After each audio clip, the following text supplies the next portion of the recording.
Allô les amis, bienvenue encore une fois dans la cabane à Martine. On s'installe confortablement. Puis aujourd'hui, je vais vous lire une histoire qui s'intitule Le jardin, le voile et la croix. Pourquoi Jésus est mort et ressuscité, la vraie histoire. Ça a été écrit par Karl Lafferton ou Lafferton, comme vous voulez. Fait que on va commencer ça maintenant. C'est parti. Il y a très longtemps, ici même dans ce monde, se trouvait un jardin. Poup, juste ici. Apparemment, on voit un petit doigt. Poup, poup.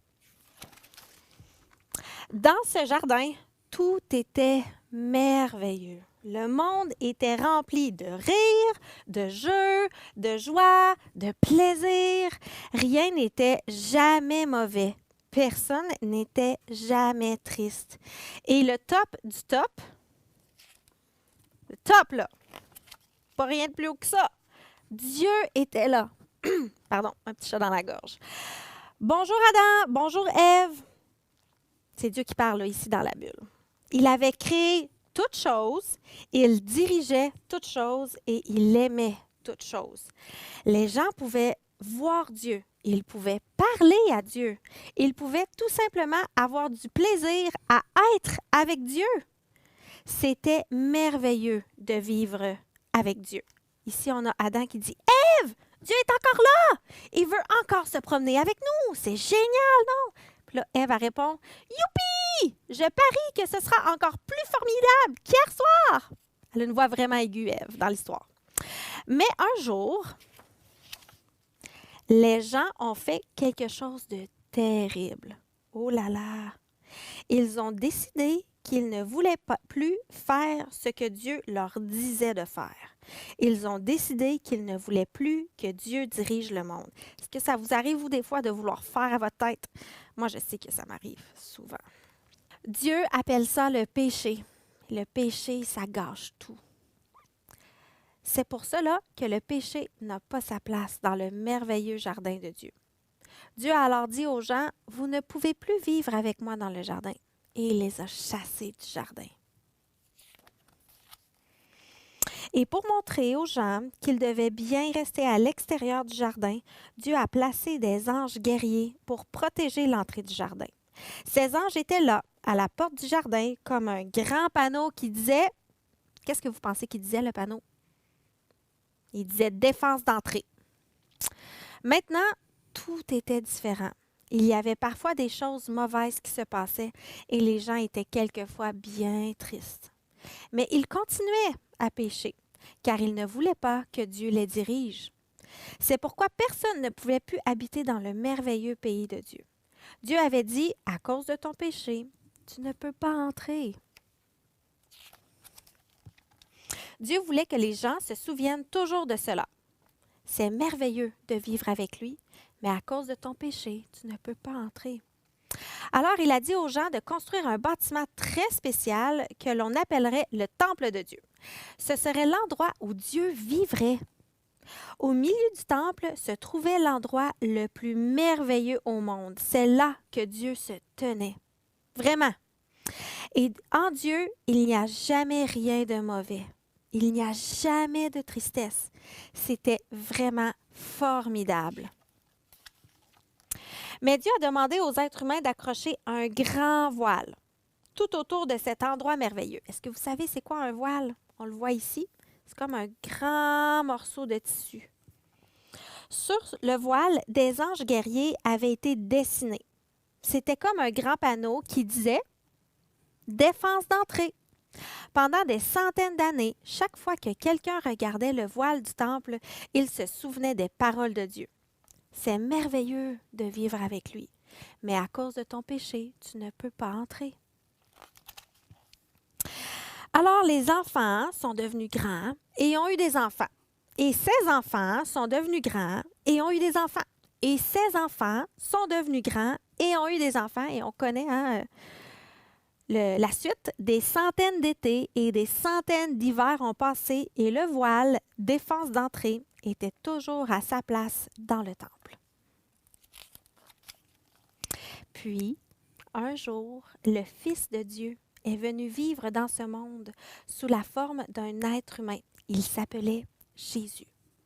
Jésus a toujours fait ce que Dieu voulait qu'il fasse. Jésus n'a jamais péché.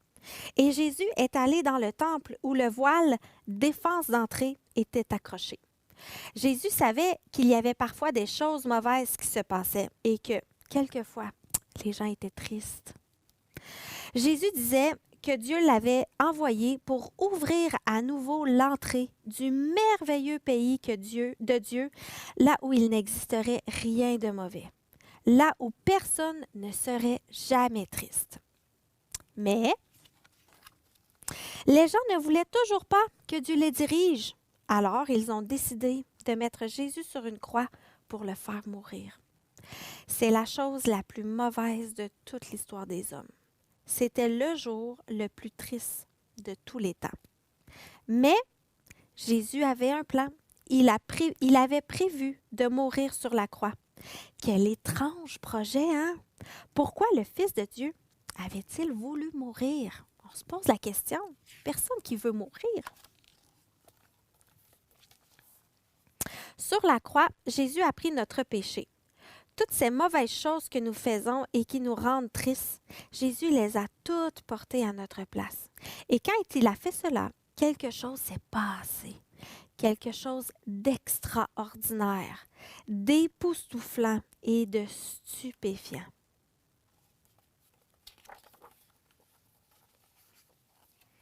Le voile s'est déchiré. Dieu avait arraché le panneau défense d'entrée. Il n'y en avait plus. Le merveilleux pays de Dieu est à nouveau ouvert parce que Jésus est mort, nous pouvons y entrer. Après la mort de Jésus, ses amis l'ont mis dans un tombeau. Ils étaient très tristes. Pendant 2 jours, rien ne s'est passé. Mais le lendemain matin, les amis de Jésus sont allés voir son corps dans le tombeau. Et il n'était plus là. Le corps était plus là. Le tombeau était vide. Regarde, on voit un ange qui dit « Il n'est pas ici ». Un peu plus tard, les amis de Jésus étaient réunis tous ensemble. Tout à coup, Jésus était là, vivant. Tout à coup, ses amis n'étaient plus tristes du tout. Maintenant, ils étaient tellement heureux. Dieu avait ramené Jésus à la vie afin qu'il vive pour toujours dans le merveilleux pays de Dieu. Et Jésus a invité tout le monde à venir vivre là-bas avec lui.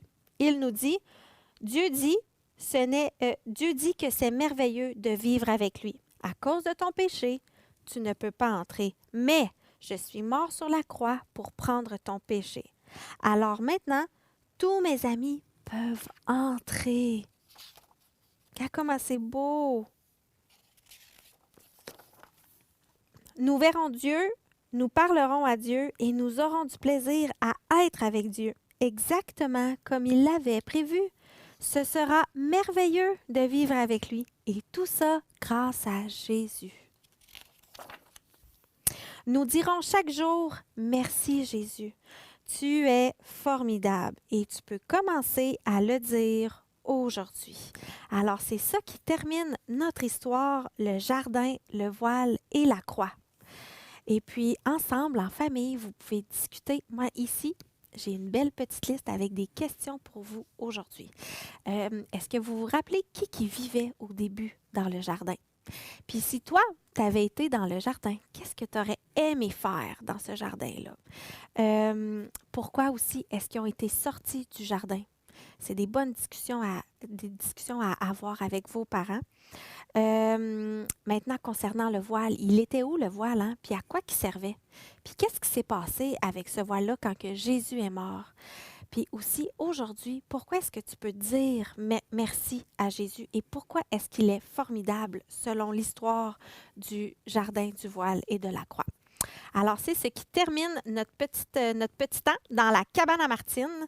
Et moi, je vous dis à la semaine prochaine. C'est un rendez-vous à 10h tapant. Hein? On n'est pas en retard. Mercredi prochain, on dit ça aux parents. 10h tapant. Puis, je vous attends avec d'autres histoires. Bye bye!